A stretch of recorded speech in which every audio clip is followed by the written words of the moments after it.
कि वहाँ से किस तरीके से इंपोर्ट किया जाए और वास्तव में ये चाइना से ही क्या किसी भी कंट्री से कुछ सावधानियां तो हमने आपको पहले ही बताई हैं। They are very business like people. वो अगर बिजनेस आ रहा है लोग घुसे हुए हैं तो चाइना भी आप इंपोर्ट या एक्सपोर्ट करते हैं तो वहाँ लोकल आपके लोकल एजेंट की बहुत ज़रूरी होता है। तो मैं यही कहूँगा कि चाहे वो आदमी ठीक है कि नहीं और जब वो काम शुरू। हेलो डॉक्टर साहब, चाइना से हमारा सबसे ज़्यादा इंपोर्ट होता है, तो जब इंपोर्ट एक्सपोर्ट वहाँ से बहुत ज़्यादा होता है तो आप थोड़ा सा उसका प्रोसेस बताएंगे कि वहाँ से किस तरीके से इंपोर्ट किया जाए और क्वालिटी प्रोडक्ट कौन सा सिलेक्ट किया जाए, उसकी क्वालिटी भी अच्छी हो और उसका प्राइस भी थोड़ा चीप हो। बिल्कुल ज्योति जी, बहुत अच्छा क्वेश्चन है आपका, क्योंकि वास्तव में ये चाइना से ही क्या किसी भी कंट्री से, आपने चाइना का नाम लिया है, मैं तो कहूँगा किसी भी कंट्री से जब हम इंपोर्ट करते हैं तो क्या सावधानियां हमें रखनी है। कुछ सावधानियां तो हमने आपको पहले ही बताई हैं कि जेन्युइनिटी चेक करनी है। जेन्युइनिटी कैसे चेक करनी है ये अभी इससे पहले वाली वीडियो में आपने मुझसे पूछा ही था। अब चाइना में और क्या विशेषता है? चाइना में एक सबसे बड़ी विशेषता है कि एक लैंग्वेज बैरियर है, एक भाषा का एक व्यवधान है, एक रुकावट है, क्योंकि उन लोगों को इंग्लिश हिंदी का तो मतलब ही नहीं होता, इंग्लिश भी बहुत कम आती है। और इसके बावजूद एक अच्छी बात यह है कि they are very business like people. वो अगर बिजनेस आ रहा है तो वो छोड़ते नहीं हैं। लेकिन हर जगह जैसे स्कैमर्स लोग घुसे हुए हैं तो चाइना में भी घुसे हुए हैं। तो सबसे पहले तो हमें ये देखना है कि वो आदमी, वो पार्टी, वो एक्सपोर्टर या इंपोर्टर वो जेन्युइन है कि नहीं, जिसमें आपने पिछली वीडियोस में हमने बताया है। फिर उसके बाद आपका क्वेश्चन था कि वो सही क्वालिटी हो और सही प्राइस हो। तो इसके लिए चाइना में एक स्पेशल एक व्यवस्था है कि चाइना में जब भी आप इंपोर्ट या एक्सपोर्ट करते हैं तो वहाँ एक लोकल एजेंट आपको अपना रखना पड़ता है।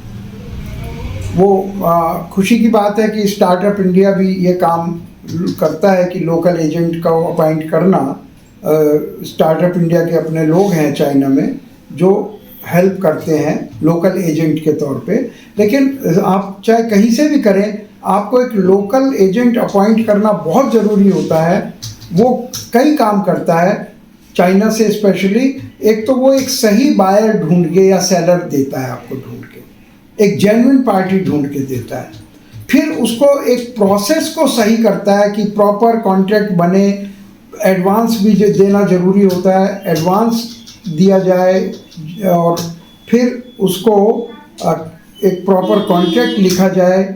और जब वो काम शुरू हो जाता है तो फिर उसके साथ साथ ये चेक किया जाए कि जो मैन्युफैक्चरिंग हो रही है वो according to rules and regulation हो रही है।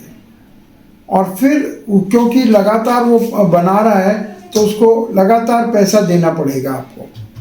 एक बार पूरा पैसा दे देंगे, हो सकता है वो ना बनाए।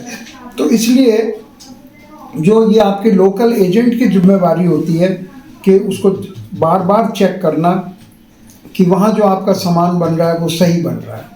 और फिर जब वो पूरा बन जाता है तो उसको शिपिंग में उसको चेक करना कि पूरी क्वांटिटी सही जा रही है कि नहीं।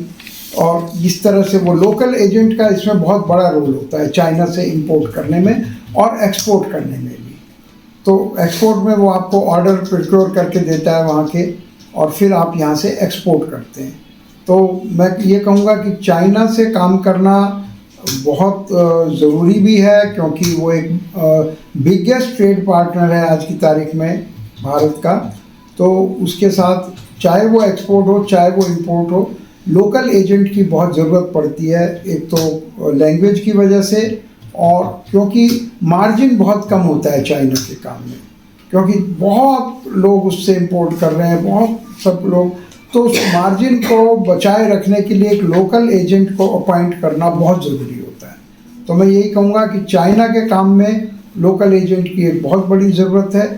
और आपको पता होना चाहिए, एक बार चाहे जाना पड़े वहाँ, आप चेक करें कि वो आदमी ठीक है कि नहीं, और फिर किस्तों में पैसा दिया जाता है जिससे एकदम पैसा दे देंगे तो शायद वो माल ना आए। तो और स्टार्टअप इंडिया इसमें पूरी हेल्प करता है कि जो भी चीज़ वहाँ से आ रही है या जा रही है, आइटम को सेलेक्ट करना तो ये बहुत, हमारा आइटम पर भी एक वीडियो बना हुआ है कि आइटम को कैसे सेलेक्ट करें और स्टार्टअप इंडिया उसमें क्या हेल्प करता है। तो इस तरह से चाइना से काम करना बहुत आसान है, बहुत जल्दी सामान आ जाता है, 1 महीने के अंदर अंदर सामान आ जाता है। तो और आप बहुत अच्छा बिजनेस चाइना से कर सकते हैं। Thank you Jyoti ji.